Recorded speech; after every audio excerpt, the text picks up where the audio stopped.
Textiles के Q1 results 2025 के declare कर दिए गए हैं और इन रिजल्ट्स को लेके हम हाजिर हैं आपके पसंदीदा चैनल स्टॉक मार्केट की गपशप में।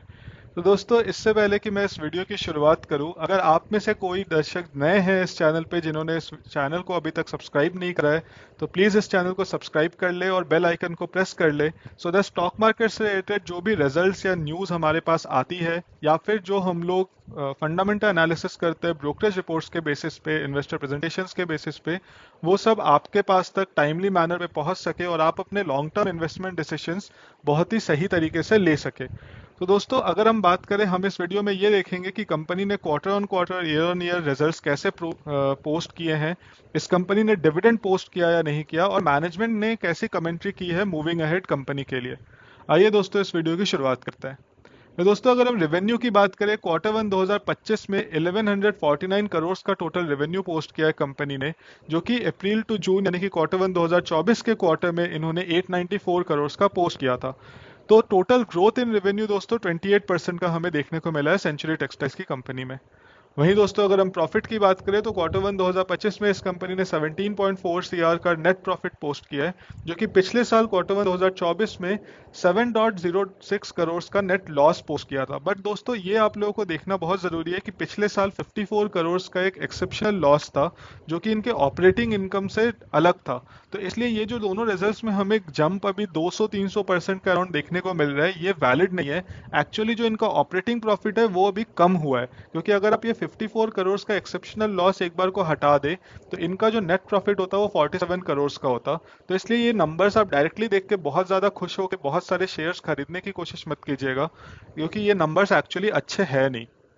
अगर दोस्तों हम अर्निंग्स पर शेयर की बात करें, तो यहाँ पे भी वही चीज़ हमें ध्यान रखने की ज़रूरत है कि हमें पिछले साल 2024 के क्वार्टर में नेगेटिव में दिख रहा है अर्निंग्स पर शेयर 0.53, और इस साल 2025 के क्वार्टर में 0.7 अर्निंग्स पर शेयर दिख रहा है। तो हमें जो ग्रोथ दिख रही है वो 232% की दिख रही है, यानी कि 3 गुना से ज़्यादा। बट रियलिटी ये है नहीं, क्योंकि ये जो आपको नेगेटिव में ईपीएस दिख रहा है वो वन टाइम एक्सेप्शनल लॉस की वजह से दिख रहा है। दोस्तों, जो दर्शक हमारे चैनल में नए हैं, जो दर्शक ऐसे जो स्टॉक मार्केट में अभी नए हैं, उनके लिए मैं अर्निंग्स पर शेयर का कंसेप्ट क्लियर कर देता हूं। दोस्तों, अर्निंग्स पर शेयर का मतलब net earnings divided by total number of shares. तो मान लीजिए आपकी कंपनी ने टोटल मुनाफा कमाया 100 रुपए और टोटल नंबर ऑफ शेयर आपकी कंपनी के है 10, तो एक शेयर में आपने कितना मुनाफा कमाया? 100/10 यानी कि 10। तो ये वैल्यू हो जाती है अर्निंग्स पर शेयर।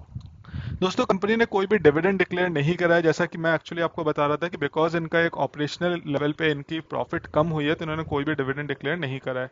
अगर दोस्तों हम मैनेजमेंट के तरफ से डिटेल्स की बात करें, तो इन्होंने कुछ कुछ मार्केट आउटलुक और मेजर टेकअवेज दिए। इन्होंने बोला कि in Q1 FY25 production and sales volumes increase by 7% and 12% respectively. Sales volumes were lower by 8% quarter on quarter with general elections impacting tender orders from government. तो दोस्तों, जो भी ऐसी इंफ्रास्ट्रक्चर रिलेटेड कंपनीज है, इनके रिजल्ट्स में ये एक कॉमन थीम रहने वाला है Q1 में, क्योंकि इस बार बहुत सिवियर हीट वेव था northern regions of the nation में, एंड जो जनरल इलेक्शंस की वजह से 1-1.5 महीने का टाइम था, उसमें ना गवर्नमेंट ने ज़्यादा स्पेंडिंग करी, और प्राइवेट स्पेंडिंग इतनी ज़्यादा इंफ्रास्ट्रक्चर पे कंपनीज को मिलती नहीं है, क्योंकि गवर्नमेंट लेवल पे जो ऑर्डर्स मिल सकते हैं वो सबसे ज़्यादा होते हैं। अगर दोस्तों, इन्होंने फिर ये बोला कि कॉस्ट रिडक्शन इनिशिएटिव्स इन्होंने लिए हैं, इन्होंने बैम्बू का यूजेज बढ़ाया एंड वीनर चिप्स का यूजेज बढ़ाया, जिससे कि इनके रॉ मटेरियल का कॉस्ट कम हो जाए। इन्होंने फाइबर प्लांट पल्प का भी यूजेज बढ़ाना शुरू कर दिया है इंस्टेड ऑफ इम्पोर्टेड पल्प। तो इससे इनको एक तो ये हो गया मेड इन इंडिया वाली चीज़ हो गई, इनके इम्पोर्टेंस पे जो डिपेंडेंसी है इंपोर्ट पे वो भी कम हो गया, एंड इनका इनपुट कॉस्ट भी रिड्यूस हुआ है।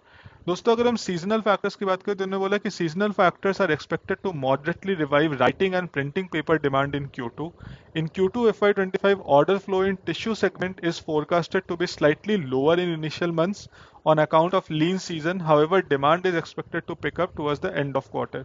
With upcoming festival season as well as FMCG and pharma segment picking up, board demand is likely to improve in Q2. Also, imports are expected to remain subdued due to high ocean freight and issues with container availability.